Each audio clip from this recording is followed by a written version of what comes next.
So guys வாங்க வீடியோக்குள்ள போயிடலாம். நாளைக்கு என்ன அப்படின்றது உங்க எல்லாருக்குமே தெரியும். தமிழ்நாட்டு முழுக்க ஒரு அற்புதமான செய்தின்றதை விட ஒரு தமிழ்நாட்டுக்கு அடுத்த 5 வருஷத்துக்கான ஒரு வழி யார் கொண்டு போவாங்க, நம்மள யார் வழி நடத்துவாங்க அப்படின்றதுதான் நம்ம பார்க்க போறோம்.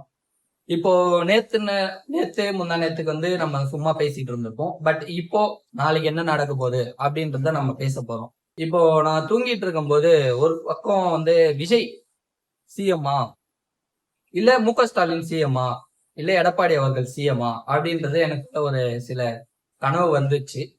பட் இதெல்லாம் நான் உங்ககிட்ட ஷேர் பண்ணிக்கிறேன். பட் இதெல்லாம் உங்களுக்குமே ஒரு சில விஷயம் நடந்திருக்கும். என்னன்னு பாத்தீங்கன்னா, நம்ம தளபதி அடுத்த சிஎம் ஆயிடுவாங்க, இல்ல உதயநிதி அவர்கள் சாரி இல்ல ஸ்டாலின் அவர்கள் சிஎம் ஆயிடுவாங்க, இல்ல எடப்பாடி அவர்கள் சிஎம் ஆயிடுவாங்க அப்படின்றத நீங்களுமே கனவு காண்டு இருப்பீங்க. பட் இதெல்லாம் உண்மையாகுமா, அதற்கான நாள் எங்க இருக்கு அப்படின்றதுதான் நம்ம பார்த்துட்டு இருக்கோம். அதற்கான நாள் நாளை ஒரே நாள் மட்டும்தான். நாளை ஒரு நாள் தான் அடுத்த 5 வருஷத்துக்கான ஆட்சியை முடிவு பண்ண போது. சோ நம்ம என்ன நடக்கும்னு பார்ப்போம். இப்போ இதெல்லாமே நடக்குது பாத்தீங்களா. ஒருவேளை விஜய் சிஎம் ஆயிட்டா என்ன நடக்கும், ஒருவேளை மு.க.ஸ்டாலின் அவர்கள் சிஎம் ஆயிட்டா என்ன நடக்கும், ஒருவேளை இல்ல எடப்பாடி அவர்கள் சிஎம் ஆயிட்டா என்ன நடக்கும், எல்லாமே மண்டைக்குள்ள ஓடிட்டு இருக்கு. சில பக்கம் டிவிகே, சில பக்கம் டிஎம்கே, சில பக்கம் ஏடிஎம்கே. இவங்க எல்லாருமே கடைசியா எங்க வராங்க, நம்ம சிஎம் போஸ்டுக்கு தான் போட்டிடுறாங்க அப்படின்றதுதான் என்னுடைய கருத்தா இருக்கு. ஸோ என்னுடைய கருத்து என்னன்னு பாத்தீங்கன்னா, நாளைக்கு யார் வெற்றி பெறாங்கன்றதை விட யார்கிட்ட ஆட்சி போக போகுது, யார் நல்ல வழியில ஆட்சி நடத்துவாங்க அப்படின்றதுதான் எனக்கு ரொம்ப கேள்வியா இருக்கு. விஜய் வந்தா மட்டும் அடுத்த 5 வருஷம் நல்லா கொண்டு போயிடுவாங்களா, இல்ல அவர் ஸ்டாலின் அவர்கள் வந்தா 5 வருஷம் கொண்டு போயிடுவாங்களா, இல்ல எடப்பாடி வந்தா, இந்த மாதிரி ஒரு சில குழப்பம் ஏற்பட்டுக்கிட்டே இருக்கு. சோ அதுலயுமே நம்ம பேசியிருந்தோம் ஆல்ரெடி. இந்த 118 சீட்டு வின் பண்ணணும் சிஎம் போஸ்ட்டுக்கு அப்படின்றத நம்ம ஒரு சில வீடியோ பேசியிருந்தோம். அதை முன்னாடி இருக்கும், அதை பாருங்க. இப்போ கனவுல நான் யோசிக்கிறேன், இங்க இவர் உட்கார்றாரு, இவருக்கு என்ன தகுதி இருக்கு, இங்க இவர் உட்கார்றாரு, இவருக்கு என்ன தகுதி இருக்கு, இங்க எடப்பாடி அவர்கள் உட்கார்றாரு, அவருக்கு என்ன தகுதி இருக்கு.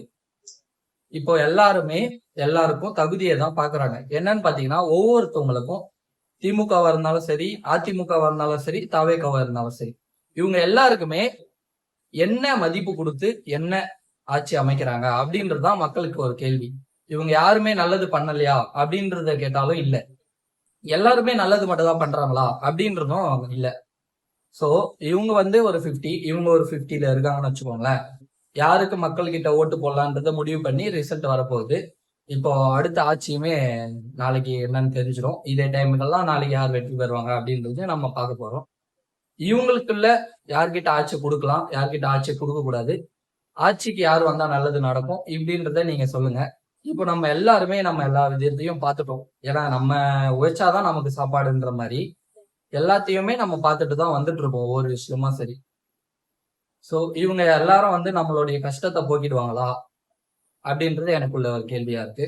யார் வந்தா அந்த கஷ்டத்தை போக்குவாங்க, இல்ல இவங்க வந்தா இந்த பொருளாதாரம், தமிழ்நாட்டுல இருக்கிற பொருளாதாரம் மேலும் வளருமா, இல்ல இன்னுமே இந்த மரமா இருந்தாலும் சரி, இல்ல மலைகளா இருந்தாலும் சரி, இந்த மாதிரி ஒரு சில விஷயத்தெல்லாம், மணலா இருந்தாலும் சரி, இந்த மாதிரி ஒரு சில விஷயம் நடக்குது. சோ இந்த எல்லா விஷயத்தையும் யார் தவிர்ப்பாங்க, இதற்கு ஒரு வழி அடுத்த ஜெனரேஷனுக்கு யார் கொண்டு போவாங்க அப்படின்றதே நம்ம நாளைக்கு என்னன்னு பார்க்கணும். சோ இது எல்லாமே முடிஞ்சு போச்சு.